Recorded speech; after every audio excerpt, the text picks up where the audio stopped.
नहाने के लिए भी शायद मेरे हिसाब से ठीक नहीं होगा।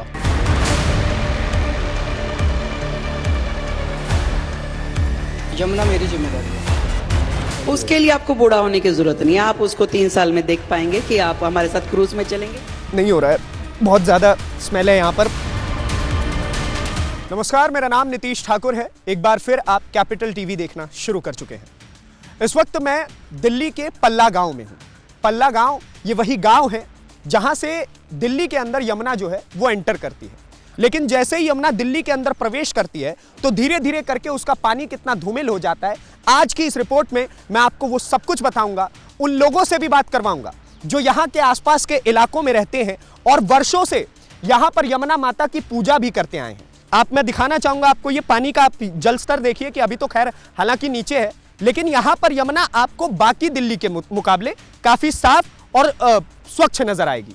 अब आइए मैं इस पानी को अभी एक प्लास्टिक बोतल में डालूंगा और उसके बाद हम इसका टीडीएस नापेंगे कि आखिरकार इस पानी का टीडीएस कितना है, क्या ये पानी पीने लायक है भी या फिर नहीं। और ऐसे ऐसे करते हम टोटल 3 सैंपल्स लेंगे कि आखिरकार कैसे दिल्ली के अंदर यमुना की व्यथा की जा रही है और अभी वर्तमान की जो सरकार है वो भी इसके ऊपर ठीक तरीके से एक्शंस नहीं ले रही है। प्रॉपर डेटा से समझाऊंगा, एक एक पूरी की पूरी वीडियो को देखिएगा एक एक रिपोर्ट के साथ। इस वक्त मैंने जो पल्ला विलेज से यहाँ पर पानी भरा है वो पानी मैं आपको टीडीएस मीटर से नाप करके दिखाऊंगा कि इस पानी का पीपीएम कितना आ रहा है। 0 है, ये 0 पर है।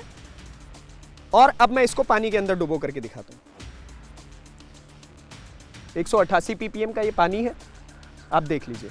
25 साल पहले इसमें लोग वहाँ आते थे, काफ़ी खुश होके यहाँ पे स्नान करते थे, बहुत स्वच्छ पानी था। हाँ। लेकिन जैसे जैसे कुछ इंडस्ट्रीज़ का पानी इस यमुना नदी में मिला, हाँ। उसके बाद इसका पानी काफ़ी गंदा हो चुका है। हाँ। अब थोड़ा सा लोग बाग आने से कतराते हैं यहाँ पे। हाँ। आप लोग तो पहले के समय में जब आप लोग यहाँ पर रहा करते होंगे, आप जब बच्चे रहे होंगे, तो आप लोग तो इन पानियों को अपनी रोजमर्रा की जिंदगी में इस्तेमाल भी करते रोज़मर्रा की ज़िंदगी के साथ साथ हम इसको पीने के लिए भी इस्तेमाल करते थे। और आज ऐसा कुछ हो रहा है? अब आप इस्तेमाल कर सकते हैं, इस पानी को पी सकते हैं? नहीं, पीने के लिए तो नहीं, खैर ये अब नहाने के लिए भी शायद मेरे हिसाब से ठीक नहीं होगा। दिल्ली में यमुना के गंदे होने का और मैला होने का 3 सबसे मुख्य कारण है। सबसे पहला कारण इंडस्ट्रियल वेस्ट, कि जितना भी फैक्ट्री का जो गंदा पानी होता है या फिर जो नाले का पानी होता है वो सब छोड़ दिया जाता है यमुना में। दूसरा कारण है बैराजेस, कि कैसे बड़े बड़े नाले यमुना के अंदर जा करके उसको मैला करने का काम करते हैं। और तीसरा सबसे बड़ा कारण लोगों के अंदर इंसानियत ना होना। देखिए आप मेरे सामने देख लीजिए कि किस प्रकार से यहां पर कितने सारे पॉलिथिन्स और जो प्लास्टिक बैग्स होते हैं। ये बात आपसे और मुझसे छुपी नहीं हुई है कि कैसे ये पॉलिथिन्स और ये जितने भी प्लास्टिक बैग है, ये सब कुछ अगर यमुना के अंदर जाता है तो इट्स अ ऑब्वियस थिंग। आप ये देखिए, ये देख रहे हैं, एक ये हो गया। मैं अपनी आंखों के सामने आपको कितने निकाल करके दिखा दूंगा। ये दूसरा, और सबसे ज्यादा ये तस्वीर, ये देखिए। और ऐसे ऐसे न जाने वहां से लेकर के, और जितनी दूर पे मैं खड़ा हूं इतनी 100 मीटर में कम से कम 500 पॉलिथिन्स होंगी, और 500 क्या 5000 पॉलिथिन्स होंगी। तो क्या ये लोगों के अंदर भी इस बात की समझ नहीं होनी चाहिए कि अगर आप यमुना के पास आ रहे हैं, निर्माल के नाम पर, इस बात को समझना होगा कि निर्माल के नाम पर आप इसमें पुष्प बहा सकते हैं, फूल जो होता है उसको बहाया जा सकता है क्योंकि वो आगे जाकर के डिसॉल्व हो जाएगा। लेकिन प्लास्टिक बैग्स बहाना ये सबसे बड़ी बेवकूफी की निशानी बताता है।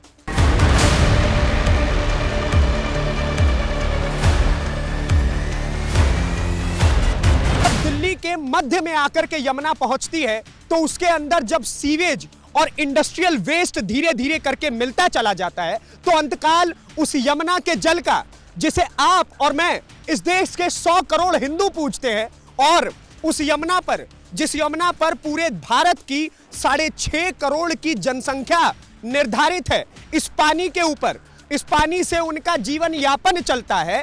आज अब बताइए कि यहां पर वजीराबाद के अंदर इसका क्या हाल है। मैं आपको बताता हूं, जब हम यहां पहुंचे तो जब मैं गाड़ी से उतर करके यहां पर आगे की तरफ आ रहा था, इतनी बदबू मुझे आई कि मैं उस चीज को इनहेल ही नहीं कर पा रहा था। और आप यहां पर आकर के खड़े भी नहीं हो सकते, यहां की हालत इतनी ज्यादा गर्त में है। मैं आपको यहां का पानी भर के दिखाता हूं और उसके बाद आगे बात करते हैं।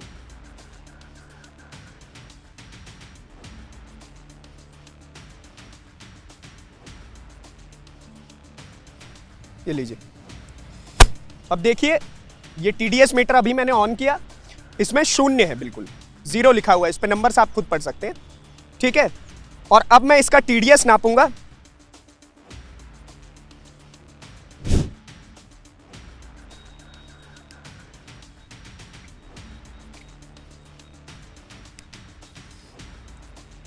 इसके टीडीएस पर नंबर देखिए कितना है। जब हमने दिल्ली के पल्ला गांव में पानी का टीडीएस नापने की कोशिश की तो वो मात्र और मात्र 178 आ रहा था, 178। और इस वक्त इस टीडीएस मीटर पर आप ये नंबर देखिए 207 है। इससे पता चलता है कि दिल्ली के अंदर आते आते कैसे सरकारी तंत्र, दिल्ली की जनता और ये सब के सब मिल करके इस पानी की जान ले लेती है, इस यमुना की जान ले लेती है। आपको पता है कि यमुना भारत के अंदर एक ऐसी नदी है जिसको the most polluted river of India कहा जाता है, यानी कि पूरे भारत का सबसे दूषित बहता हुआ नदी वो यमुना है। रेखा गुप्ता की सरकार क्लेम किया करती है कि हम 3 साल के अंदर यमुना साफ कर देंगे, तो आपके ये 1 वर्ष का रिपोर्ट क्या कहता है? मैं आपको बताता हूं ये रिपोर्ट क्या कहता है। दिल्ली के अंदर एक पॉल्यूशन कंट्रोल बोर्ड है, वो बताती है कि दिल्ली के अंदर पानी का पॉल्यूशन हो या फिर एयर पॉल्यूशन हो, उसकी रिपोर्ट वो हर महीने जनता के सामने रखती है अपने ऑफिशियल वेबसाइट पर। अब मैं आपको बताता हूं कि उस रिपोर्ट में क्या बताया गया है। उस रिपोर्ट में नवंबर और दिसंबर का डेटा छुपा लिया गया है दिल्ली की भारतीय जनता पार्टी की जो सरकार है रेखा गुप्ता की, उनके द्वारा। 2 महीने का रिपोर्ट गायब रहा। हर किसी के मन में सवाल था कि आखिरकार इतने महीनों से रिपोर्ट क्यों नहीं दी जा रही है। तो उसके बाद जनवरी माह में नवंबर और दिसंबर का डेटा प्रेजेंट करती है पॉल्यूशन बोर्ड, और उसके बाद उसमें बताया जाता है कि जो कई ऐसे यमुना के इलाके हैं जहां पर जो वाटर का ऑक्सीजन लेवल है वो 0 है, 0, यानी कि वहां पर मछलियां, सर्प, कोई किसी प्रकार का जो पानी के अंदर रहने वाला जीव है वो जिंदा नहीं रह सकता है। उसके बाद कई जगह पर उस बोर्ड का यह भी कहना है कि कई जगह पर यमुना का पानी इतना दूषित हो जाता है, उसे पीना तो दूर की बात है, उसे छू लेने भर से भी बीमारी हो सकती है। और उसी प्रकार के एक इलाके में मैं वजीराबाद के अंदर खड़ा हूं, और इस कड़ी में अभी सबसे इंपॉर्टेंट पार्ट तो रह ही रहा है भाई साहब, क्योंकि एक ऐसी जगह भी है जहां पर पानी आपको, जब मैं वहां से निकाल करके दिखाऊंगा, ओखला बराज के पास से, वहां पर इस वक्त दिल्ली का सबसे बड़ा नाला जो है, जो यमुना के अंदर मिलता है, वो ओखला बराज है। अब आइए आपको डायरेक्ट वही के चित्रण पर लेकर के चलते हैं।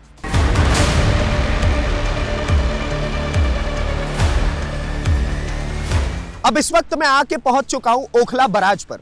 यह ओखला बराज मेरे ठीक पीछे अगर आपको देखेंगे तो वहां पर आपको नजर आएगा, और वहीं पर जब पानी डैम से निकलता है तो आपको पता चलेगा कि दिल्ली के मिड तक आते आते वजीराबाद तक इसकी स्थिति कितनी गर्त में जा चुकी थी। और अब जब हम दिल्ली के अंत में आ पहुंचे हैं तो आप देखिए कि यहां पर चारों तरफ आपको पानी में झाग ही झाग नजर आएगा। मुझे याद है भारतीय जनता पार्टी की सरकार, अरविंद केजरीवाल की सरकार को हमेशा ट्रोल किया करती थी और बोला करती थी कि आप एक बात बताइए, आपने तो दिल्ली को लंदन और पेरिस बना दिया, चारों तरफ स्नो ही स्नो दिख रहा है।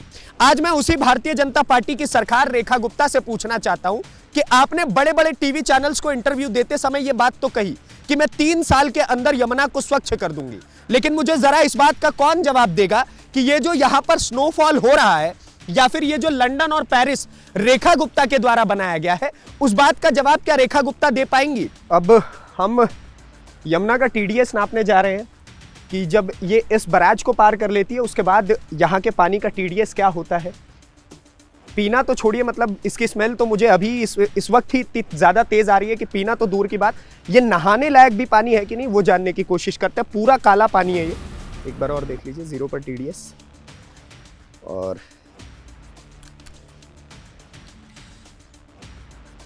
बाप रे,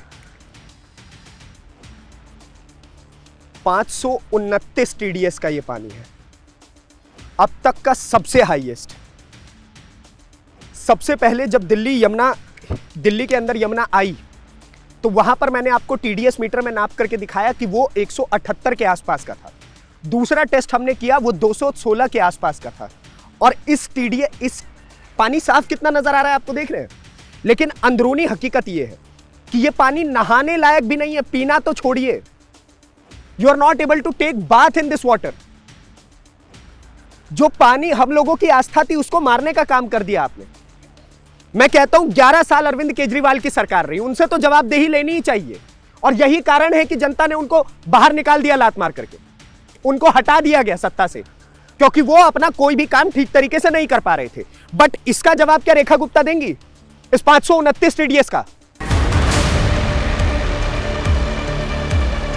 कैसा स्विट्जरलैंड जैसा फील आ रहा है आप लोगों को? ऐसा लग रहा है कि मतलब बर्फ गिरा हुआ है जमुना में। हम तो पहली बार देख रहे हैं, अच्छा। आते जाते रहते हैं, बट यहाँ पे मतलब आज मैंने पहली बार इतना झाग देखा है।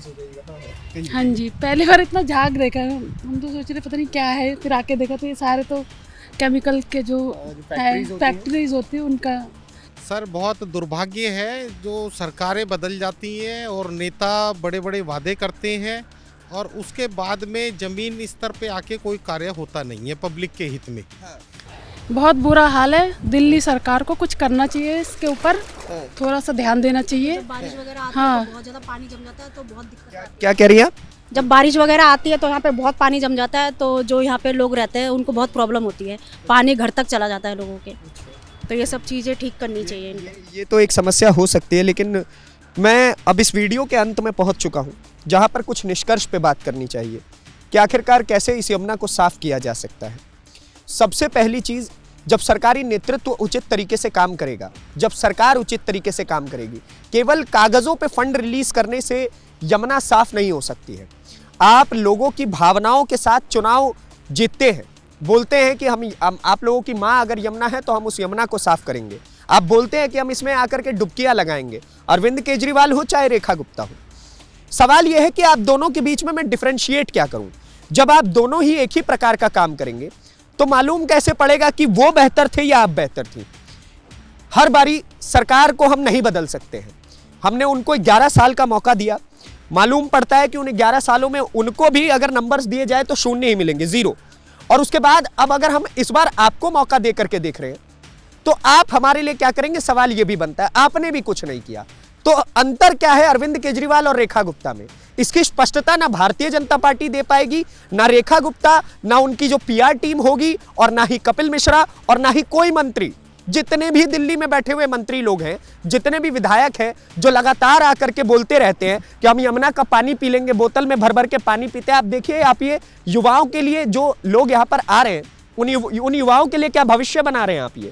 ये तस्वीरें बता रही हैं कि आपने कितना घटिया भविष्य उनके लिए पेश कर रखा है, कि जहां पर आज के समय में जो दिल्ली में 3 से 4 करोड़ लोग रहते हैं, जो देश की राजधानी है, वहां पर आकर के कोई रहना भी नहीं चाहेगा। आने वाला समय ऐसा होगा। आप लोग खुद को कंपेयर करते हैं कि 2047 तक विकसित भारत बनाना है, आगे जाकर के आपके ड्रीम प्रोजेक्ट्स ये होते हैं कि हम पूरी दुनिया में जितने भी कैपिटल्स हैं उससे बेहतर कैपिटल दिल्ली को बना देंगे। क्या ये बेहतर कैपिटल की तस्वीर है? हमने आपको तीनों जगहों की स्थिति दिखाई। जब यमुना दिल्ली के अंदर एंटर करती है पल्ला गांव, तब की स्थिति, मिड स्टेज जहां पर यमुना दिल्ली के बीचों बीच होती है तब की स्थिति, और एंड स्टेज जहां पर यमुना दिल्ली से एग्जिट कर रही होती है तब की स्थिति। तीनों स्थितियों में यमुना का कंपैरिजन हमने आपको टीडीएस मीटर के थ्रू करके दिखाया। आप क्या सोचते हैं इन सारी चीजों को लेकर के? आप क्या मार्क्स देने वाले रेखा गुप्ता के इस 1 साल के रिपोर्ट कार्ड को यमुना के बेसिस पर? हमें कमेंट बॉक्स में जरूर बताइए। कैमरा पर्सन रवि आर्य के साथ मैं नीतीश ठाकुर, कैपिटल टीवी।